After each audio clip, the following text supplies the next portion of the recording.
ओम नमो भगवते वासुदेवाय। भगवान विष्णु जी और माता लक्ष्मी जी की कृपा आप पर और आपके समस्त परिवार पर हमेशा बनी रहे। नमस्कार, स्वागत है आपका हमारे चैनल धार्मिक राह में। तो दोस्तों, आज की वीडियो में हम बात करेंगे पुत्रदा एकादशी की व्रत कथा के बारे में।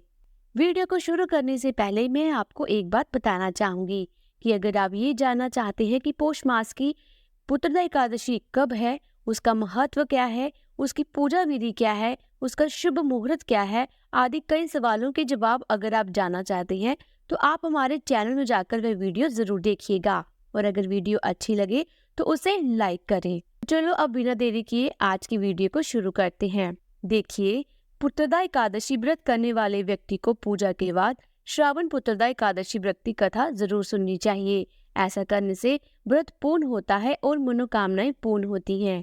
अब आप शांति पूर्वक इसकी कथा सुनिए। इसके सुनने मात्र से ही वैयप्य यज्ञ का फल मिलता है। द्वापर युग के आरंभ में महिष्मती नाम की एक नगरी थी, जिसमें महिजीत नाम का एक राजा राज्य करता था। लेकिन पुत्रहीन होने के कारण राजा को राज्य सुखदायक नहीं लगता था। उसका मानना था कि जिसके संतान ना हो उसके लिए यह लोक और परलोक दोनों ही दुखदायक होते हैं। पुत्र सुख की प्राप्ति के लिए राजा ने अनेक उपाय किए, परंतु राजा को पुत्र की प्राप्ति नहीं हुई। वृद्धावस्था आती देख राजा ने प्रजा के प्रतिनिधियों को बुलाया और कहा कि हे प्रजाजनों, मेरे खजाने में अन्याय से उपार्जन किया हुआ धन नहीं है, ना मैंने कभी देवताओं तथा ब्राह्मणों का धन छीना है। किसी दूसरे की धरोहर भी मैंने कभी नहीं ली। प्रजा को पुत्र के समान पालता रहा। मैं अपराधियों को पुत्र तथा बांधवों की तरह दंड देता रहा। कभी किसी से घृणा नहीं की, सबको समान माना।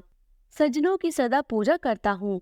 इस प्रकार धर्म युक्त राज्य करते हुए भी मेरे पुत्र नहीं है, सो मैं अत्यंत दुख पा रहा हूँ। इसका क्या कारण है? राजा महिजीत की इस बात को विचारने के लिए मंत्री तथा प्रजा के प्रतिनिधि वन को गए। वहां बड़े बड़े ऋषि मुनियों के दर्शन किए। राजा की उत्तम कामना की पूर्ति के लिए किसी श्रेष्ठ तपस्वी मुनि को देखते फिरते रहे।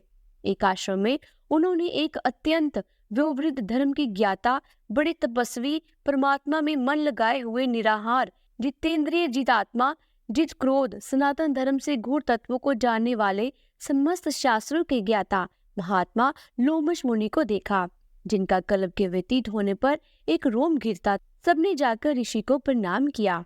उन लोगों को देखकर मुनि ने पूछा कि आप लोग किस कारण से आए हैं? निसंदेह मैं आप लोगों का हित करूंगा। मेरा जन्म केवल दूसरों के उपकार के लिए हुआ है, इसमें संदेह मत करो। लोमश ऋषि के ऐसे वचन सुनकर सब लोग बोले, हे महर्षि, आप हमारी बात जानने में ब्रह्मा से भी अधिक समर्थ हैं, अतः आप हमारे इस संदेह को दूर कीजिए। महिष्मतीपुरी का धर्मात्मा राजा महिजीत प्रजा का पुत्र के समान पालन करता है, फिर भी वह पुत्रहीन होने के कारण बड़ा दुखी है।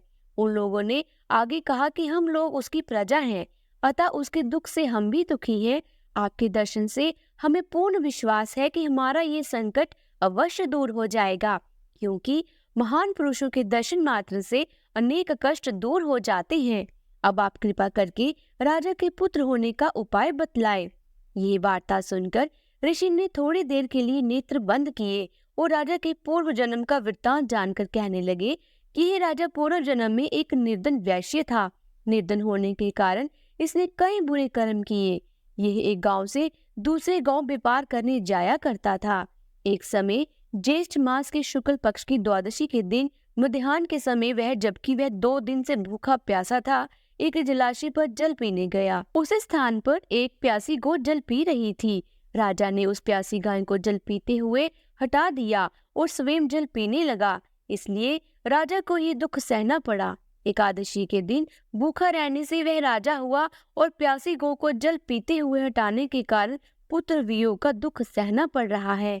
ऐसा सुनकर सब लोग कहने लगे कि हे ऋषि, शास्त्रों में पापों का प्रायश्चित भी लिखा है, अतः जिस प्रकार राजा का ये पाप नष्ट हो जाए, आप ऐसा उपाय बताइए। लोमश मुनि कहने लगे कि श्रावण शुक्ल पक्ष की एकादशी को, जिसे पुत्रदा एकादशी भी कहते हैं, तुम सब लोग व्रत करो और रात्रि को जागरण करो। तो इससे राजा का ये पूर्व जन्म का पाप अवश्य नष्ट हो जाएगा। साथ ही राजा को पुत्र की अवश्य प्राप्ति होगी।